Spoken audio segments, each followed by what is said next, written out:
O maior resgate. Olá, meu querido filho, tudo bem? Hoje quero lhe escrever sobre o maior resgate da história do universo. Um dos crimes mais graves é o sequestro de pessoas. O indivíduo raptado é mantido geralmente em condições degradantes. Uma vida humana é usada como moeda de troca para extorquir dinheiro de parentes da vítima, ou mesmo chantagear autoridades a fazer algo ilegal, como a libertação de outro criminoso. O pagamento do resgate é a única condição aceita pelos delinquentes para libertar o refém. Apesar de nem todos terem consciência disso, a humanidade foi sequestrada e está sob o poder do mal. Prova disso é a vulnerabilidade do ser humano ao sofrimento e à morte. No entanto, a boa notícia, amado filho, é que eu paguei o resgate. Jesus Cristo, o Cordeiro de Deus, se ofereceu a si mesmo para pagar o resgate de vossa liberdade. Nesta cartinha, quero que examine o que o Apocalipse tem a revelar sobre o grande feito de Cristo para libertar você da culpa, da falta de esperança e da morte eterna. O apóstolo João, na ilha de Patmos, teve uma visão muito interessante sobre 7 selos, que vai te deixar impressionado. Vou deixar você ler ipsis literis, o que está relatado em Apocalipse 5, de 1 a 4. Então vi na mão direita daquele que está sentado no trono um livro em forma de rolo escrito de ambos os lados e selado com 7 selos.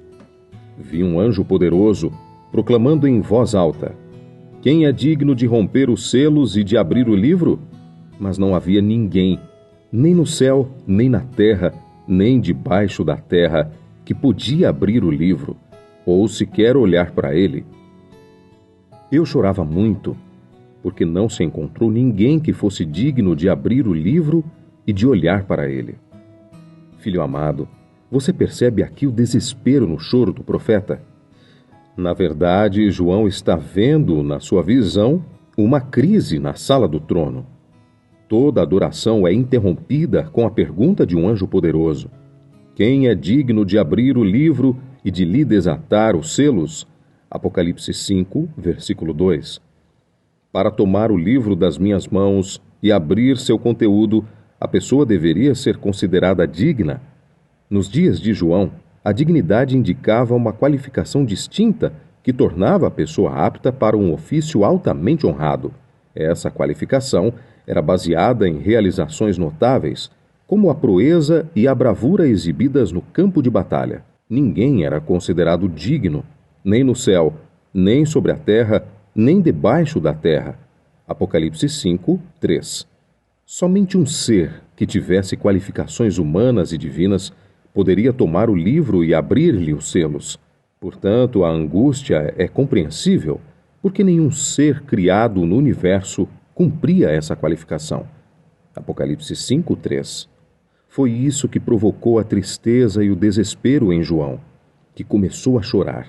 Apocalipse 5, versículo 4. No entanto, meu amado filho, João não ficou desamparado. Um dos anciãos afirmou a João que havia alguém qualificado para abrir os 7 selos. Amém. Este alguém é Jesus Cristo, também chamado, por causa do seu aspecto humano, de o leão da tribo de Judá, a raiz de Davi. Apocalipse 5, 5. Porém, como nenhum outro ser no universo, Cristo também é divino, apresentado como um cordeiro com 7 chifres, representando sua onipotência, e 7 olhos, simbolizando sua onisciência. Apesar disso, é tido que o cordeiro havia sido morto. Você agora pode estar se perguntando: como o cordeiro nos redimiu? A resposta está neste texto a seguir. E cantavam um novo cântico, dizendo: "Digno és de tomar o livro e de abrir os seus selos, porque foste morto, e com o teu sangue nos compraste para Deus de toda a tribo, e língua, e povo, e nação." Apocalipse 5, versículo 9. Para você entender melhor, meu filho, vou te explicar o significado da palavra redenção. Esta palavra estava ligada às relações comerciais no antigo Israel. Quando uma pessoa se endividava, ela ficava sujeita a se tornar escrava daquele a quem ela devia. Então surgia um redentor que pagava a dívida e devolvia a liberdade e os bens perdidos. Cristo é o nosso redentor, pois nos redimiu de nossos pecados. Colossenses 1, 14. E tem um detalhe muito significativo que gostaria que você pudesse compreender. O Cordeiro foi morto desde a fundação do mundo. Apocalipse 13, versículo 8. Ao dizer que o Cordeiro fora morto desde a fundação do mundo, quero te ensinar que o plano da redenção foi traçado antes de o ser humano pecar. 1 Pedro 1, versículos 18 a 20. Nos tempos do Antigo Testamento, esse plano estava simbolizado nos sacrifícios do santuário. Assim, os crentes do Antigo Testamento se salvaram pela fé no sangue que Cristo haveria de derramar na cruz. Contudo, depois da cruz, os sacrifícios perderam sua função, pois é impossível que o sangue de touros e de bodes remova os pecados. Hebreus 10, 4. E ele é a propiciação pelos seus pecados, e não somente pelos seus próprios, mas ainda pelos do mundo inteiro. 1 João 2, 2. De fato, meu querido filho, o Cordeiro morreu pelos pecados de toda a humanidade. Você sabe que o pecado é a transgressão da lei, certo? 1 João 3, 4. O pecado, na verdade, separa o ser humano de Deus. Isaías 59, 1 e 2.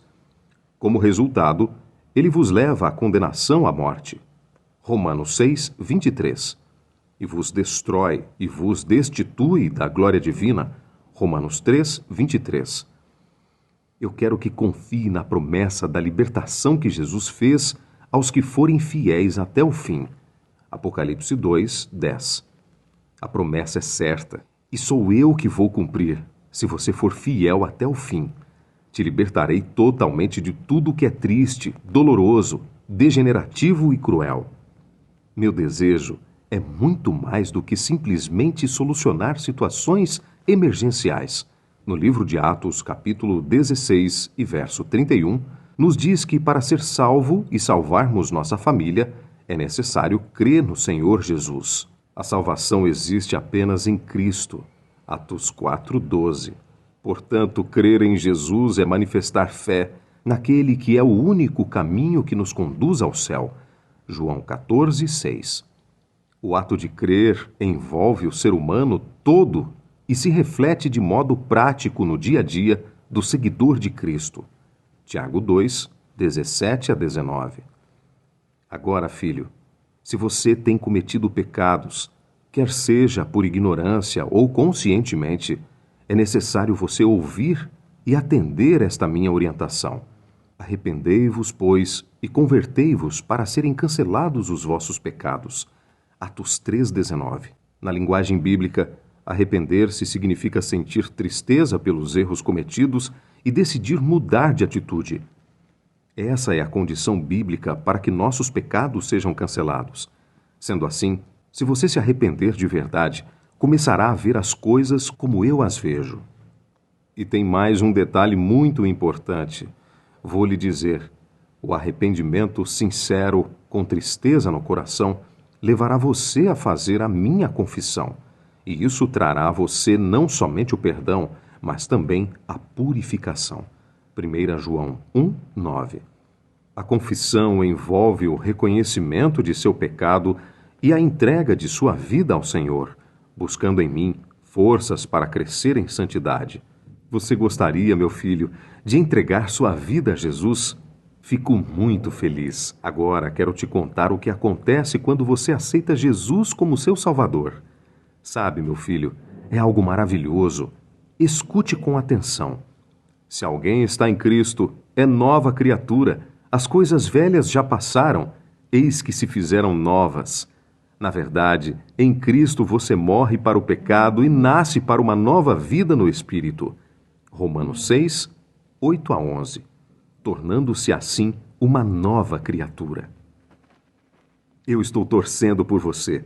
Estou colocando os meus anjos à sua disposição para te ajudar e te proteger das maldades do inimigo. Apocalipse 22, 16. E o meu desejo para você agora é que aceite este convite divino, escute e atenda. E o Espírito e a esposa dizem: vem. E quem ouve, diga: vem. E quem tem sede, venha. E quem quiser, tome de graça da água da vida. Apocalipse 22, 17. A água representava vida no mundo antigo. Cristo disse que ele concede a água da vida. João 4, 10, 13 e 14. Ele nos concede a salvação, ou seja, vida em abundância. João 10, 10. Mesmo sendo você um pecador, eu te providenciei um meio de salvação. Enviei meu Filho Jesus Cristo para morrer em seu lugar. Você crê em Jesus Cristo, aceita-o como seu Salvador e Senhor e deseja segui-lo até a sua entrada no reino eterno? Se você entendeu que, embora sendo um pecador, eu providenciei este meio para a sua salvação, que eu enviei meu Filho Jesus Cristo para morrer em seu lugar, diga: eu creio em Jesus Cristo, eu o aceito como meu Salvador e Senhor e desejo seguir os passos que garantirão a minha entrada no reino eterno.